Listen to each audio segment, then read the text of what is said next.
Maksud dia ilmu kalam ni tak ada pun tak apa. Tak ada pun tak apa. Tapi disebabkan dah ada masalah, dia kena ada. Itu maksudnya. Dan tidak menegakkan dirinya menjadi juru fatwa, kecuali beberapa belas orang sahaja. Zaman Nabi Muhammad juga tak ramai orang yang keluar fatwa. Macam sekarang ni cukup ramai orang keluar fatwa. Asal orang tu fatwa, asal orang difatwakan. Zaman Nabi Muhammad tak ada. Zaman sahabat pun tak. Jadi mereka ni, para sahabat, mereka terkenal. Jadi sangat-sangat hebat ni bukan sebab ilmu kalam, bukan sebab ilmu fiqh, bukan sebab ilmu hadis. Sebab ilmu kejiwaan tu, ilmu jalan ke akhirat.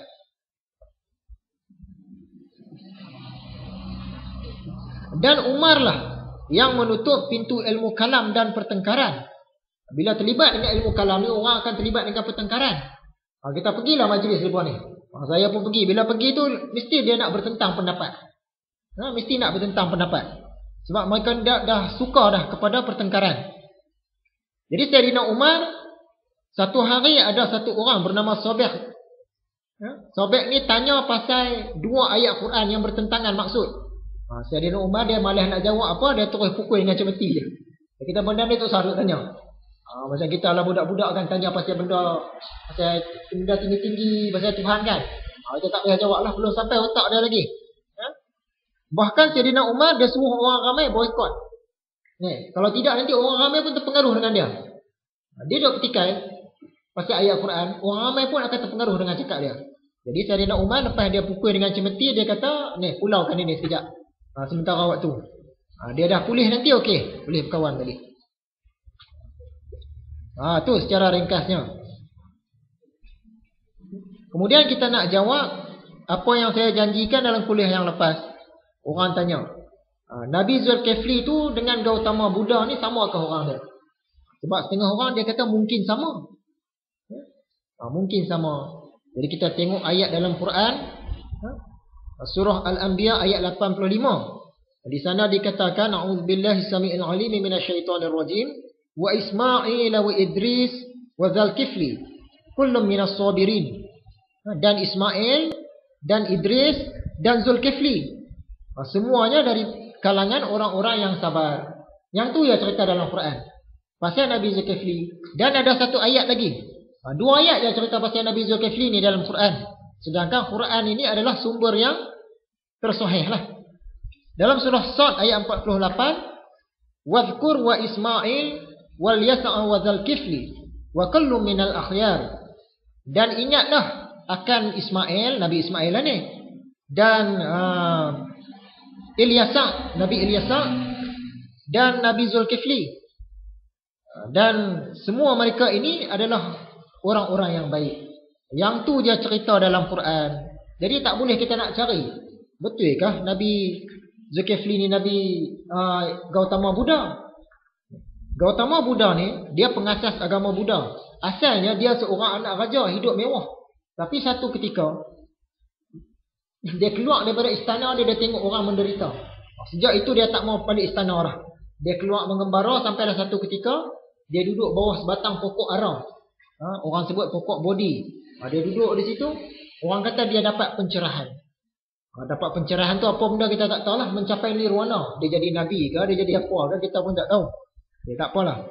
Macam mana boleh timbul isu kata Nabi Zulkifli sama dengan Gautama Buddha? Isu dia dari segi nama. Nama tu dia ada persamaan. Zulkifli, perkataan di belakang tu, kafala. Sedangkan Buddha ni dia lahir di satu tempat di India sana dekat dengan Bhutan. Tempat tu nama dia Kafilah Batu. Tempat tu nama Kafilah. Jadi nama Nabi Zulkifli pun ada kafalah. Jadi orang kata mungkin sama. Tapi persamaan yang ni dia tak cukup kuat. Sekadar sama bunyi. Sekadar sama bunyi dia tak cukup kuat. Jadi hujah ni dia tak cukup kuat nak katakan Nabi Zulkifli dengan Buddha tu orang yang sama. Kemudian orang kata dalam kitab agama Buddha, kitab Tripitaka itu, Buddha ni dia pernah cakap kepada orang kanan dia, murid kesayangan dia, dia kata, aku ni bukan Buddha yang terakhir. Selepas aku ni akan datang lagi Buddha yang lebih hebat. Nama dia Maitreya. Bila orang terjemah Maitreya ni, maksud dia lebih kurang yang terpuji lah, maksud dia Nabi Muhammad. Jadi Buddha ni dia ramalkan Nabi Muhammad, kata setengah orang.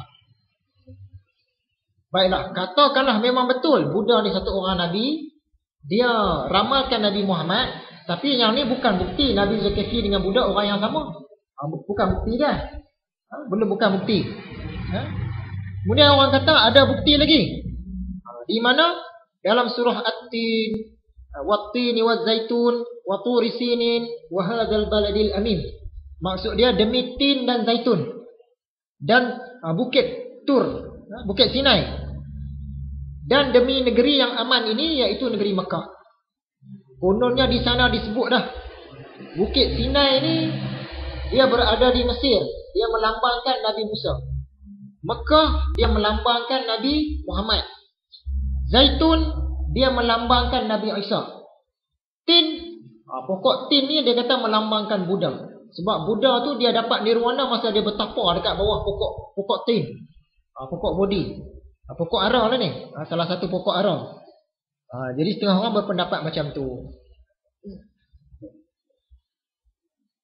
Sungguh pun begitu. Zaitun katalah betul dia cerita Nabi Isa. Tursina betul lah dia cerita Nabi Musa. Mekah dia cerita Nabi Muhammad. Tiga-tiga orang Nabi Ulul Azmi. Ulul Azmi ni ada 5 orang. Jadi 3 orang Nabi Ulul Azmi tiba-tiba cerita pasal Buddha. Dia tak kenal. Patut dia cerita Nabi Ulul Azmi jugalah. Sama ada Nabi Ibrahim ataupun Nabi Nuh. 3 orang Nabi Ulul Azmi tiba-tiba nak ganding dengan Buddha. Dia tak kenal. Tak kenal. Satu cerita